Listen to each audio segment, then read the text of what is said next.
Hello, this is LameGuy64 of Beta Tech Productions, and I'll be doing a sort of a quick update about my DTL-H2000 development system, which as you can see is currently booting up with old Windows 98.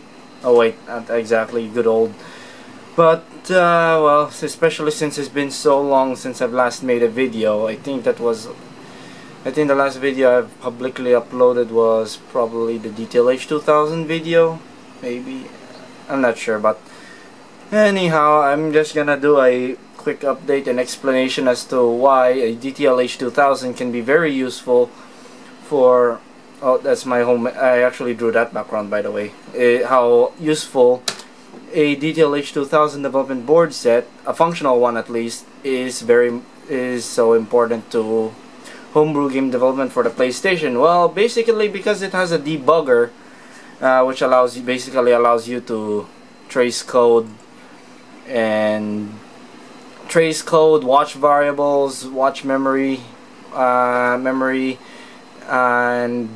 yeah, that kind of stuff, which is very useful for prototyping or debugging purposes of either C code or MIPS Assembly, which I've actually done in the past week or so. This is actually some custom MIPS code I've actually put together last week, and I finalized it right about yesterday for an upcoming game project I'm gonna work on the PlayStation. So yeah, this is Dev C++, which is arguably the best IDE I could find that still works in Windows 98, C++ IDE to be exact, because CodeBlocks, which is my most favorite C++ editor, IDE, doesn't work in Windows 98, so I'm stuck with Dev C++, which the latest version surprisingly still works in Windows 98, and it works pretty well, even though in some cases it crashes for some reason. But well, actually, even though I have some official licensed Sony development hardware inside this computer, I don't really use this system very much for developing stuff for the PlayStation. Mostly debugging MIPS code or some C prototypes. Mainly because this unit here doesn't have a CD-ROM module, which you might have probably noticed in the last video, and to be able to have the CD-ROM module, you would need a what you'd call a DTL-H2010 CD-ROM box, or aka the black box amongst Sony developers, which is basically which I'm gonna actually splice into the video right about now, which is basically a PlayStation CD-ROM in a box of, as you can see, and it's a tray loader. Yeah, and also there's also the internal DTL-H2000, which resembles one of those early PC CD-ROM drives, which where you have to like push the front to pop it open like a drawer, and then you pull it out, lift the cover open, and then you pop your CD in there. That was what the 2510 was like. But unfortunately, these things are extremely rare, and even if you do come across with one of them, they usually cost an arm and a leg, aka in other words, very expensive. But well, I mostly use a stock PlayStation with an Explorer FX cartridge for development purposes, mostly anyway. Especially, and well, that I can use that kind of setup on a system running a more modern version of Windows, such as Windows 7, which I actually have running in my main development computer, and I can actually communicate with Kitela with a new version of Catflap and the like in Windows 7 64-bit, but I had to install the Out32 driver for it to get it to work. But well, now that's somewhat out of the way. What else do I explain? In my previous video about my DTL-H2000 system, I felt that I didn't really demonstrate what the DTL-H2000 was truly capable of, and that was the debugging capabilities. But to be frank, when I first made that video about my DTL-H2000 system, I didn't know how to use the debugger at the time. But now I've already know how to use it, and the debugger can actually allow you to trace code in either C, C++, and other debugging stuff that I've talked about previously. And well, this is what you've been seeing here all along is actually some very extensive assembly code I've actually put together by myself, which is basically a tilemap renderer written entirely in assembly. Unlike the tilemap renderer in Marilyn, this is the C++ test program I put together. Unlike the tilemap renderer in that game, that one was written in C++ and in general wasn't really that fully optimized. And there were actually some points in that game where the frame rate could drop to 30 because it has screen sync on. But well, now I have a assembler based tilemap renderer. I can it performs much faster, especially when trying to make a 2D side-scroller game in high res. So well, I already shown off some of the code here. Let's just compile it to make sure that the compile goes up to date. Assembly code's completed, and C++ code. Actually, that took a bit of time to finish. Yeah, assembler here, and then C++ compile here. No, C compile. There's no C++ capabilities in the PSYQ SDK. So, well, to those of you who are watching this video and also own a DTL-H2000 system and want to try out assembly code, basically if you want to compile assembly, you would need to use ASM-PSX, which still also works in Windows 7 64-bit, because this fortunately was a 32-bit application rather than a DOS 16-bit application. This one too, the PSX compiler as well, and also on MIPS. I think I should just make a tutorial about this, but basically you have to make a section first and then put a prototype of your assembly function here. These are just some sort of pseudo structures, which basically just put some kind of offset when you use them like this, which makes reading data off of structures much easier. But well, let's go on with what I've been wanting to do in this video, and that is the debugger. I've already set up a command prompt here, shortcut that will also load the DEX BIOS driver, which is necessary to be able to interface with the DTL-H2000. As you can see, I already have it initialized at address 1340 interrupt 10, same, which reflects to the configuration jumpers I've set to the development boards, which is address 1340 interrupt 10.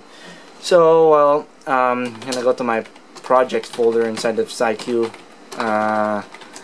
folder, TR Redux. That's my new engine name for this PlayStation. I mean my 2D game tilemap engine for the PlayStation. But I think I'll also make a PC and Wii versions of it later down the line. What I was doing previously before was that I just simply executed CP files rather than debugging them. But well, as I've said, I didn't know how to do the debugging thing, so I'm gonna run my batch file, which will... Oh wait, I'm gonna turn on my 4-inch color TV here, which you don't really need to see because, well, I don't really have a good... I know, I'm just mostly demonstrating the debugger here. So debug, this will reset the DTL-H2000, then load the SN patch program, and then here's the debugger. Debugger. That was a weird way to pronounce it. Sounds like booger. So yeah, here you are, the MIPS debug. I think that SN Systems debug. I think this was made by SN Systems. I'm not sure, but who cares? So well, basically this is what your the DOS-based debugger look like. There's actually a Windows version of this debugger, but for some reason it doesn't work on my system anymore. Maybe it has something to do with the drivers interfering with things, but I'm not sure. I might do a reformat of this development system later down the line. So what do we got here? Up here you got your CPU registers. The MIPS R3000 has like 32 registers. Majority of them are general purpose, which means you can use them anytime you want, but you gotta be careful that the S registers need to be preserved, because the C compiler tends to use those when you compile your program with the O3 optimization switch. There's your 0 register is always 0. These are usually your return values for when you call the function. Registers A0 to A3 are the arguments. Registers T0 to T7 are your general purpose registers. You can do anything you want with them without causing the PlayStation to crash, unless your MIPS code causes the PlayStation to crash because of inefficient debugging. And then here's the save registers, which the C compiler tends to use a lot when you use optimize with O3. And then most of these registers you can't really touch on. These high and lows are probably used for certain opcodes, CPU instructions for the return values. Return address, stack pointer, general. I think this is the global point. This is the global pointer. I forgot what FP is. And there's your PC, the program counter. This is the memory address that what the CPU is currently reading for fetching an instruction off of. Right now it's, I think, at the start of the program, which is add u. Yeah, this is the code viewer. You can switch between C view and assembly if you want. Yeah, you can actually use this debugger to trace C code, and it can even and if your program is compiled with multiple C files or multi-modular project, it can actually jump into the appropriate C files of that module as long as it has a symbol, as long as the code is compiled with a symbol file. And I think the same thing will also happen with compiling assembly code, which I didn't know that was actually possible. You could like make the assembler ASMPSX output a symbol file, which would probably make the debugger display like branch labels and stuff like that. And yeah, but I'll keep that in mind next time I do a MIPS assembly marathon again someday soon. So well, here's the forwarder function of my assembly routine. Let's just put a breakpoint there and then press F9 to run the code until it hits the breakpoint. Here's your watch window, which we already have. I already have two here assigned. The GSOut packet P, which is the pointer of the current packet address, which is where I am supposed to write the next draw packet to. T page value, which is always 0 because it's not used anymore. It's just some redundant code. So I'm currently at main C. When this function gets stepped through, I remove that breakpoint there. It will. Okay, abrupt jump cut there. So where were we? Because I had to do something. So where were we? Oh yeah, yeah. Currently I'm in the main C file, and then I call this function from my TR PSX module, which is the front end module for my MIPS for my assembly routines. This one should go to, yeah. Before I was in main C. Now I'm in PSX TR PSX.C. This demonstrates the multi-modular capabilities that this debugger supports. These are just some hard-coded. This is just a hard-coded parameter structure for my assembler routine, and then there's where the actual call takes place. And then a return value will be the next packet address, which will be set to GSOut packet P. Let's head there, and then we go to assembly view. Now there's the jump instruction there. Oh yeah, I should have mentioned this. In assembly view, here's the memory address of where the instruction is sitting at.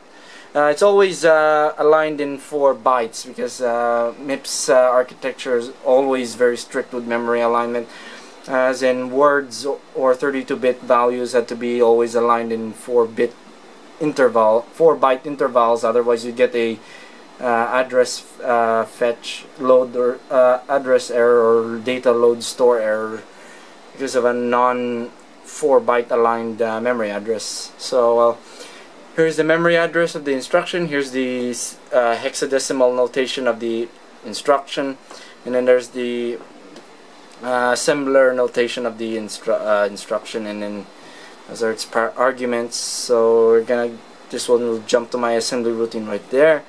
So there, jump. Now we're in my assembly routine that I put together, which I've shown the source a while ago.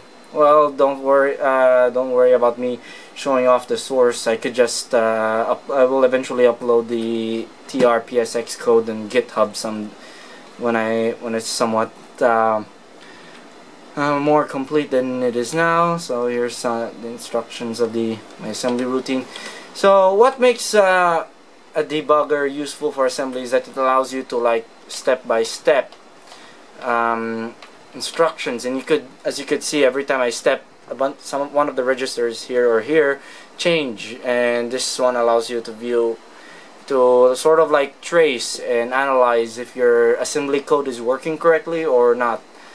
And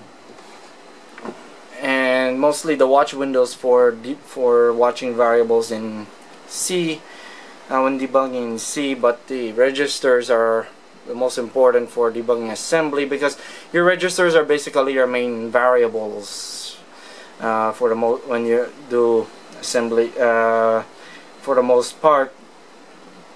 And yeah, since well, registers are much faster than loading or storing single variables in RAM and stuff.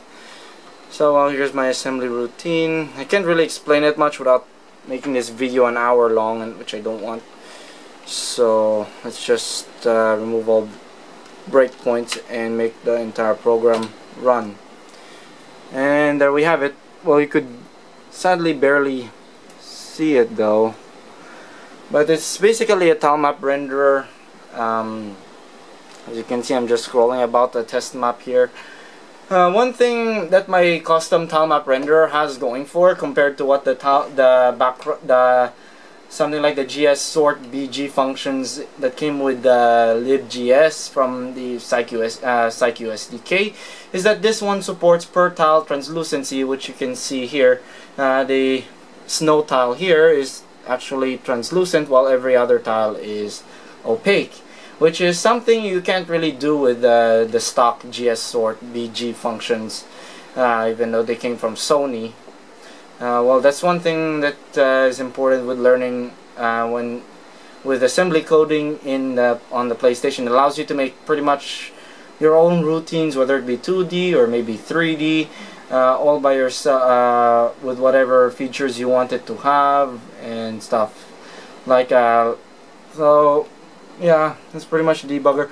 Also, the memory viewer here, what you're seeing here is actually the packets, for each tile primitive on the screen here, which you sadly can't see because it's too bright for the camera to pick up. But well, these are your packets that my assembly routine generates on the fly as it parses through an 8-bit tile map. I could upgrade this. I'll make a second version of this assembly routine that'll take 16-bit tile maps. Also, another feature that's not present in the GS sort BG functions in the PSYCU SDK is that this one has tile index offsetting, which I could use for doing stuff like tile animations and the like. That's where actually the tile index offsetting is mostly useful for, tile animations. So as I scroll around, you could notice that one of the values here are changing around, because these are the X and Y coordinates of the tile primitives as 16-bit short integers. So yeah, and then there's the GS out packet P changes out around a bit, probably because of the differing amount of primitives being generated all at once. And yeah, also my function supports proper clipping. So well, also when you're doing debugging with some C code, be sure that you put a poll host function at the end of main program loops, otherwise the debugger would lose sync with the DTL-H2000 and it will create bus errors on the on this end. That happens when the DTL-H2000 lock freezes, either because of a loop or or the GPU locked up because of a badly put together primitive or a corrupt ordering table and that like. So yeah, that's pretty much it for the debugger. Also, usually when you first open the debugger, you'd only get first the register window and the source window, but you can like split it. Let me remove this. Let me see. I'm not sure. I don't get why deleting a slice can be division can be can be difficult. You can't even move an edge if it doesn't have an equal number of horizontal edges or vertical edges between them. But well, when you only have just the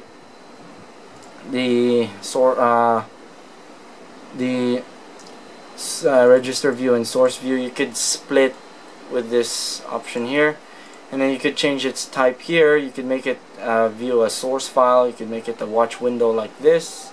Watch window like this I meant, and then or a disassembler register window again, hex view, memory viewer like this, message viewer, message window, which for some reason doesn't, which is supposed to display your printfs that your program outputs, but for some reason it's not working for me. For some reason I tried MES1, doesn't work. MES3 works with only TX, RX, TX only serial cable, which I don't have, or I haven't put it together. Or you could, I'm not sure what this is for. Oh yeah, this views the variables of your current function. Can't move it because, well, you could change its type to register view there. Why do I keep calling registers registry? Disassembler, whatever you want, pretty much what the debugger has to offer. So yeah, I think that's pretty much it for showing off the debugger, and also a bit of some PlayStation assembly I put together to show that I'm somewhat getting better at PlayStation programming than what I was when I was working on that Maryland game. So well, oh, I forgot to mention that if your DTL-H2000 doesn't have a CD-ROM module attached to it, the problem with that is you could still use the boards, you could still run programs on it, but if you try to initialize the SPU, it will simply freeze unless you have a terminator connector attached, or you bridge two specific pins on the CD-ROM module connector together, which I'll splice. Which I'll splice in the pictures to those right about now. And if you need more information regarding how to set up DTL-H2000 development system, such as setting up proper address and IRQ settings on the boards, servicing, maintenance, repair guides and the like, that wirings, pinouts of the DB9 and DB15 connectors at the back on the boards for the controllers and video output. Oh, and I'm not sure if anyone has actually thought that the DB15 connector on the DTL-H2000 was a VGA. It isn't. It is a proprietary pinout. So yeah, I think there were many DTL-H2000 that were blown when people mistook that connector as a VGA. What a shame. But well, so yeah, if you want more information about that stuff, about setting up DTL-H2000, I think I'm repeating. I tend to do that with videos. Well, if you need more information of that, there are links down below in the description. If you need some references to that, to those sort of things, either because you have a DTL-H2000 or plain curiosity and the like. So well, I think you may also need to contact Shadow, one of the administrators of moderators and administrator of the PSXDEV forums, for if you need help with the DTL-H2000 system.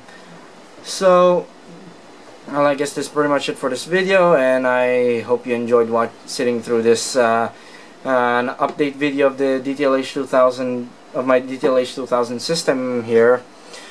And well, it's a bit boring because, well, at least I'm not moving out the camera around, unlike last time where it was like a roller coaster, if I remember correctly.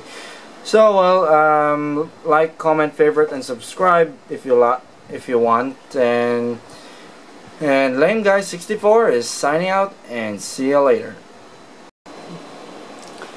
As a crude little but interesting tidbit here, I managed to figure out how to do cell shading on the PlayStation. Well, apologies for the crappy camera in front of a tiny 4-inch TV thing. Because, well, my recording computer above my main work desk is currently down for maintenance at the moment. I'll make a better demo of this cell shading thing eventually anyway.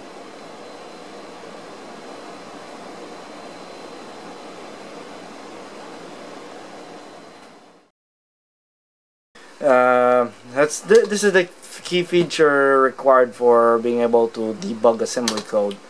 But if you can also use this wonderful